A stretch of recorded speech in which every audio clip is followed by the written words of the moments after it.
na lalaki.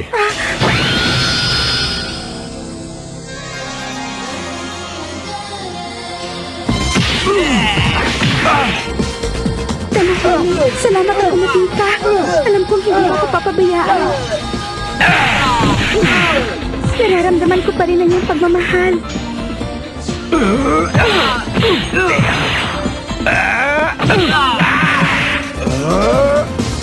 Talaga palang hindi mo ko iiwan.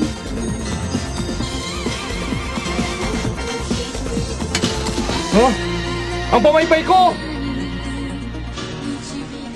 Nahuli ka na dahil pamaypay ko na to. Tapos na ang palabas si King.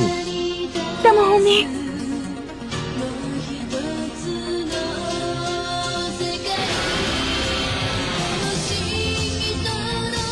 Tamahome! Mula ka.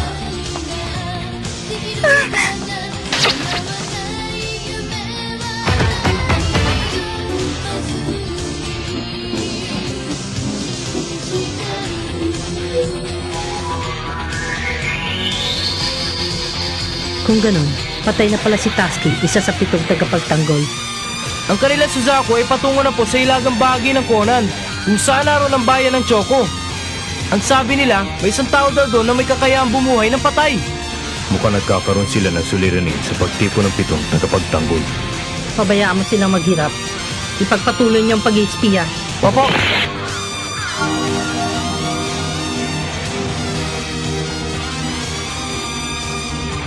Sementeryo na ata to. Mukhang naligaw yata tayo. Bumalik na lang tayo. Mag-aaksaya lang tayo ng oras noon. Kailangan natin makuha si Tasky at... Miyaka, may dinaramdam ka ba? Okay lang ako. Medyo mainit lang ang pakiramdam ko. Oo nga, nilalagnat ka. Bumalik tayo sa Choco.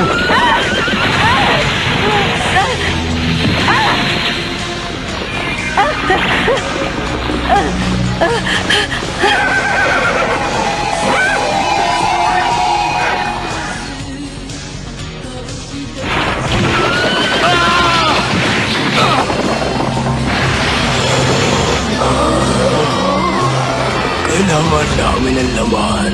Hindi namin kayo palalabasin sa bayang ito. Kailangan namin ng inyong laman. Ha! Ha! Ha!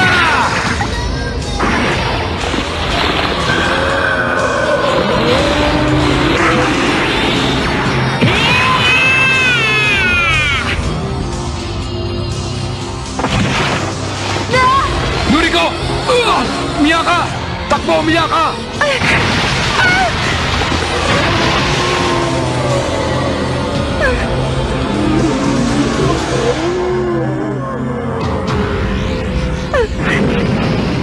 Alam na apoy ng tagapagtanggol!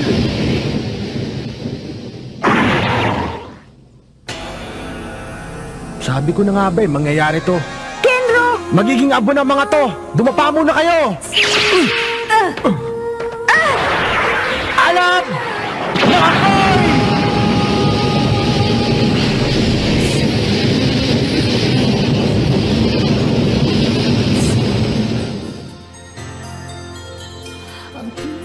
ako'y! Ang totoo niyan, ayoko sanang sumama sa inyo eh. Pero naisip ko, hindi nyo kakayanin kaya tama lang. Bakit? Ano ka ba? Hindi mo ba naiintindihan? Malayo ko lang ang pangalang Genro. Ako talaga si Tasky. Pasensya na kayo kung nalinglang ko kayo ha. Ano? Eh bakit hindi mo sa amin sinabi kaagad nung una pa tayo nagkita? Bakit kailangan mo pa kaming pahirapan? Masisisi nyo ba ako? Paano ko matatalikuran tungkol iniatang sa akin? Ako ang dapat na mamumuno sa aming pangkat. Mabuti na lang at pumayag silang sundin ko ang takda kong kapalaran. Salamat sa iyong pagsama sa amin. Ayan, meron na tayo 5 tagapagtanggol. Miyaka, Bakit nagkakaganyan si Miyaka? hindi kaya... Noong isang taon, isang uri ng sakit ang dumapo sa aming bayan. Lalagnatin ka at magdurusa ng gusto na mas nanaisin mo pang mamatay. Gawa rin ba ito ni Shikonki? Pakiusap, Noriko. Kunin mo ng aking kabayo. Babalik tayo sa Choco. Shoka, maaari mo bang pagalingin si Miyaka? May sakit siya. Dinapuan siya ng sakit na kumakalat sa bayang ito. wala akong magagawa para sa kanya. Ha? Sa dahilang ang kaya ko ay buhayin muli ang patay. Sa sandaling mawala na ng buhay si Miyaka, maaari kong subukang gawin ang bagay na yon. Papatayin si Miyaka? Hindi! Wala na ba ibang paraan maliban doon? Huwag niyo akong alalahanin. Miyaka, Siguro naman may natitira pang manggagamot sa bayang ito na makapagbibigay lunas sa karamdaman kong ito.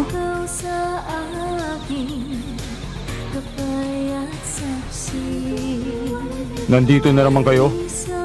Sumama ka na sa amin, Miyojun. Iligtas mo si Miyaka. Nagmamakaawa ako. Pakiusap! nagmamakaawa rin ako sa'yo. Alang-alang kay Miyaka. Hindi namin kayang gawin ang pinagagawa ng manggagamot na si Shoka. Ano? Ulitin mo nga ang sinabi mo. Si Shoka? Oo. Si Miyaka ay nasa bahay ni Shoka ngayon. Imposible yun. Patay na si Shoka. 1 taon na nakakaraan.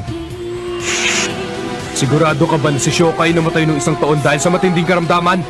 Sigurado ako dahil ako ang kanyang manggagamot.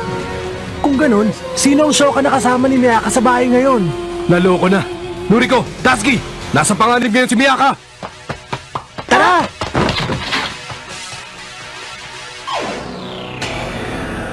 Si Shoka.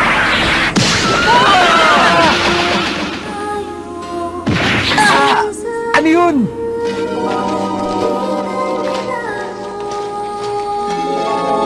Sino ang mga taong ito?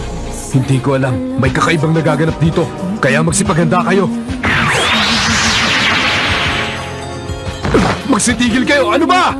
Tumigil kayo! Kung ayaw niyo na maging abo, sige! Tatsuki! Wag na wag mong gagawin ang bagay na yan! Eh wala na akong maisip na paraan kung hindi yun eh!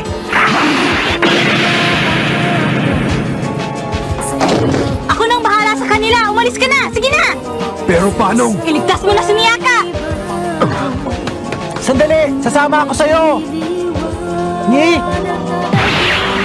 Teka, sino ka naman?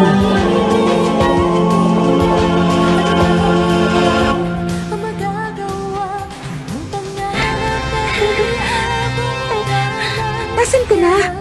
Shoka? Naman! Nasaan ka na?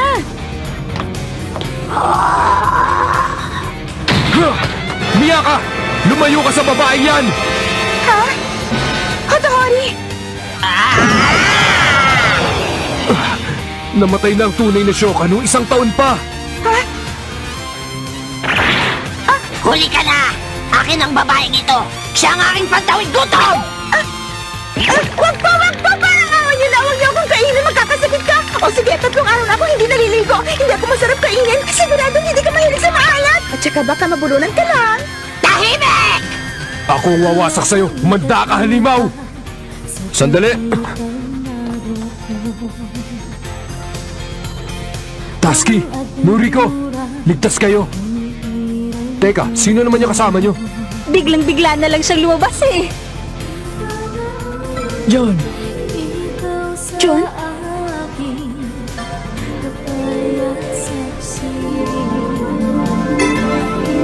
Oo nga! Siya si Mio John!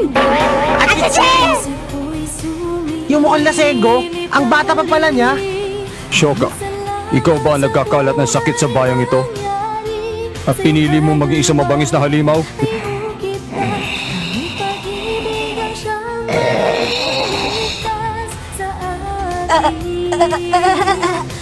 Tingnan mo!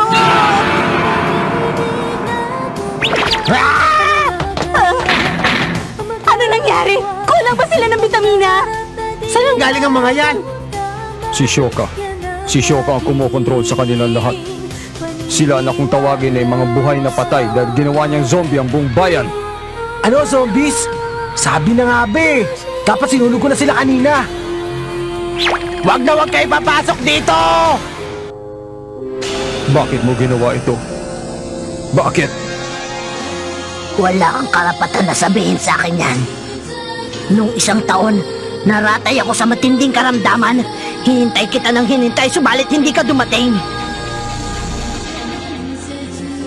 Kahit matinding sakit na ang aking nararamdaman, hindi ako nawala ng pag-asang darating ka. Kaya't nag-antay ako hanggang sa huling sandali ng aking buhay. Subalit hindi ka dumating. Magkasintahan sila? Ngayon, may karapatang ka ba ba para sabihin na mali ang aking ginawa? Uunahin ko ang babaeng ito pagkatapos ikaw ang isusunod ko! Tusky! What? Hindi niyo siya maaaring saktan! Miyaka! Mapanganib siya! Isa siyang halimaw! Hindi siyang halimaw, Otohori! Nagawa lang niya yun dahil gusto niya makita si John. Alam kong mahal mo si John. Hindi mo siya nakita bago ka namatay, hindi ba? Bumalik ka para makita siya ulit. Naintindihan ko ang iyong kalungkutan, maniwala ka. Umasa ka na kahit sa huling sandali ng iyong buhay ay makikita mo ang iyong minamahal. Nabigo ka dahil hindi nangyari yun. Pero hindi mo dapat labanan ng taong minamahal mo at nagmamahal sa iyo. Yaka. Shoka! Tama siya, John. Nangulila ako sa'yo. Pero ngayon, pakiusap. Ngayon mo ako iligtas.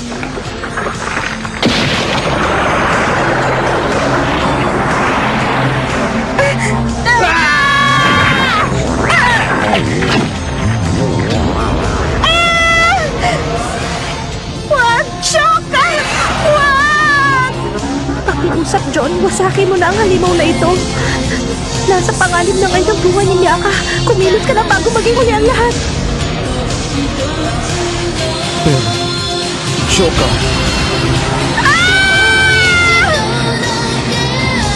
ang halimaw na yan, hinayaan mo maghari sa iyo ang halimaw! Patawarin mo ako.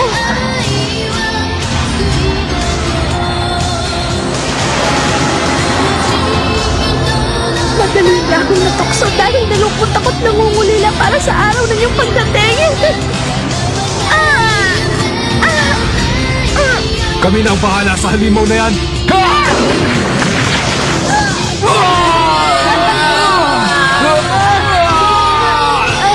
Kung wala na ako, hindi na siya makakapaminsahala pa sa iyo at sa buong bayan. Dali!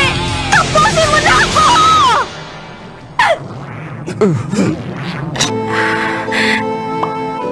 Miyaka, maraming salamat. Alam kong gagaling ka rin sa tulong ng kapangyarihan ni John. Aalis ako, pero aalis ako maligaya. Paalam. Dakilang magagamot! Wasakin niyo ang halimaw!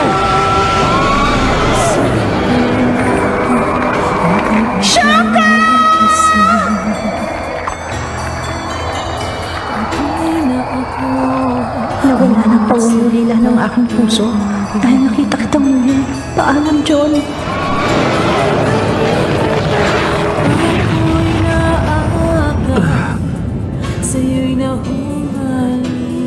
Biglang nawala ang bahay, ilusyon lang. Nagbabago ang anyo ng mga zombie. Wala na ang halimaw, ligtas na si Miyaka. Magkahalo ang mga patay sa buhay. Mabuti na lang at hindi mo sila sinunog, Tusky. Miyaka, gagaling ka na. Miyaka!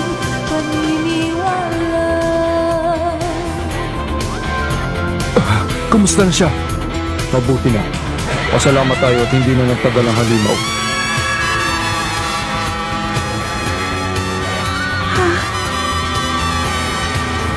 Mainit.